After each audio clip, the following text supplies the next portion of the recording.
welcome to this video, which is at the end of week 1. My name is David Robertshaw and I'm the lead academic for this course. I'm joined today by a very special guest. You want to introduce yourself?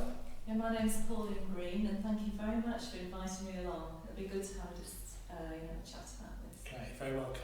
We'll talk to Pauline again in a minute. But really this week, just to sort of recap, has been about the bare bones of dementia. We've talked about what it is, what it isn't, the different types and syndromes that exist within dementia. So you really should be armed now and equipped really to carry on for the rest of the course when we'll look at other topics which are slightly wider in relation to dementia. So this first week should really have set you up for that. So we know then that dementia is a big problem of our time, that certainly in the UK, 850,000 people have dementia, and it's a massive burden upon finances and also people, carers who look after people living with dementia. To give you an example, in the UK, about £26 billion a year is spent on dementia, so it's a significant resource user, but obviously it needs that resource.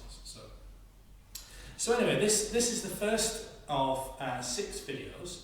These videos really are for you to ask us any questions, for us to speak to you directly within the course. We're in the discussion boards anyway, but really for you to see us as people and engage with us. So if you'd like to do, certainly please do ask questions on the end of week discussion boards which are around these videos. We record these on the day of broadcast. They are pre-recorded. We're trying that as something different this time. Previously they were recorded live. We just want to give it a try and see if this is a different way of doing it. So this is recorded today, Friday, and slightly before it's broadcast. Like we said, I'm joined by Pauline today. Now, Pauline is my counterpart. I'm the academic lead for healthcare at the University of Derby Online Learning. And Pauline is the academic lead for social work and social care. So leads on a slightly different portfolio, but still incredibly relevant and important to dementia. Yeah. Now this morning Pauline and I went to a meeting that was hosted by the Alzheimer's Society. It was a Dementia Action Alliance group meeting. So we thought we'd perhaps use this time just to talk about what the Dementia Action Alliances do, their purpose, and how you can think about becoming one. So these DAAs, as we'll call them, came out of the 5-year National Dementia Strategy, which was in 2009. They are supported by the Alzheimer's Society, which is a national charity in the UK that supports Alzheimer's and other dementias as well. And they are predominantly in England, but there are other networks as well. There are just under 4,000 members of Dementia Action Alliances, and there are 214 local alliances. We're part of the Derbyshire Alliance, but there are smaller alliances which work in specific areas. For instance, Amber Valley, which is an area of Derbyshire, there is a specific action alliance that works there. So they have a really important role actually in bringing organisations and agencies together to really be active and support people living with dementia in their own way.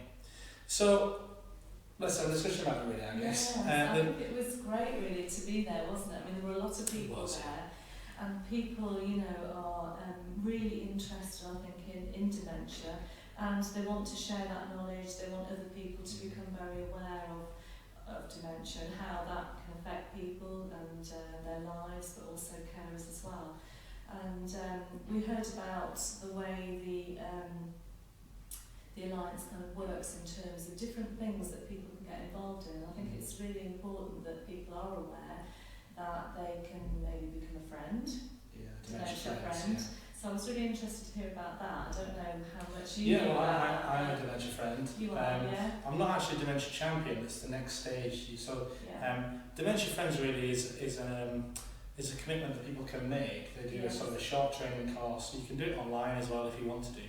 And you watch a short video or you attend a face-to-face session and you sign up and say, I'm going to be a dementia friend, which means I'm going to support people in my community living with dementia. Yeah. So, and you can be a champion if you want to do, which is sort of like the next step, and you can train others to become dementia friends. Yes.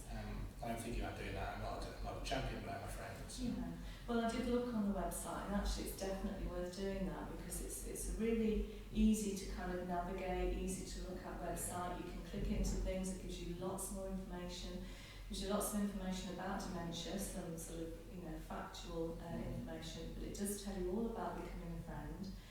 The champion bit was quite interesting. So there's a little bit more training involved, so you become much more knowledgeable about it. And actually then you might go and volunteer, or you might pass on that information somehow to other people.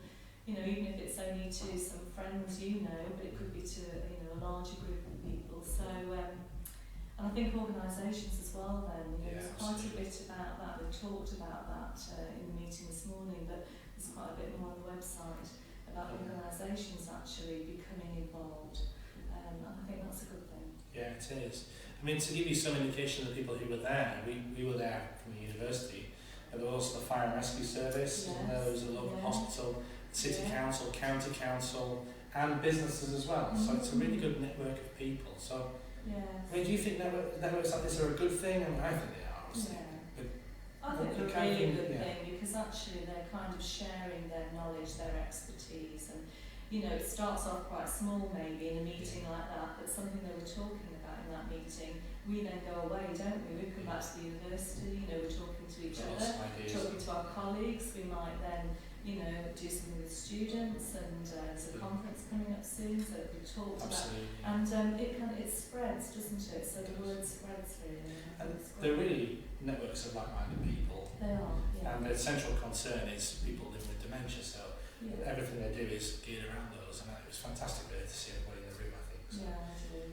I think it's a topic that really is very current at the moment, and I'm just, forgetting the meeting this morning, although I did keep thinking about some things, that I've worked with people with dementia, but I've just read a fantastic book called Elizabeth is Missing. I don't know whether you've had a chance to read it, but it's brilliant, because it is about, the kind of two stories running through it really, but there is somebody in the story, the main character, that has dementia, and there's all sorts of things in there that really make you think about what it must be like. So things like, she has to write notes all the time, so they're triggers for her. And, sometimes her memory and things that she's talking about are so clear, and then other times they just go.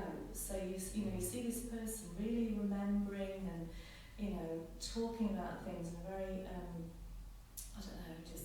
very sort of knowledgeable way, and then suddenly she'll kind of go into this phase where she doesn't remember anything. She can't talk about that topic at all, so it really brings it home. But I kept thinking about that this morning. But so what was the name of the book? Sorry? It's called Elizabeth is Missing. Right, so we'll share details of that. Yeah, it's Emma Healy, and I think it might, I may be wrong, somebody will soon tell us on the discussion board, it may be her first book. And she's a very young writer, because I wondered who had written about this really, to be so knowledgeable about dementia and how it impacts on the family, not just the person. When I looked at the profile, she's quite young. She's quite a young writer. Well, we'll share details of that for you so you can find that. But I think the wider thing really that you're kind of hinting at is about art and dementia.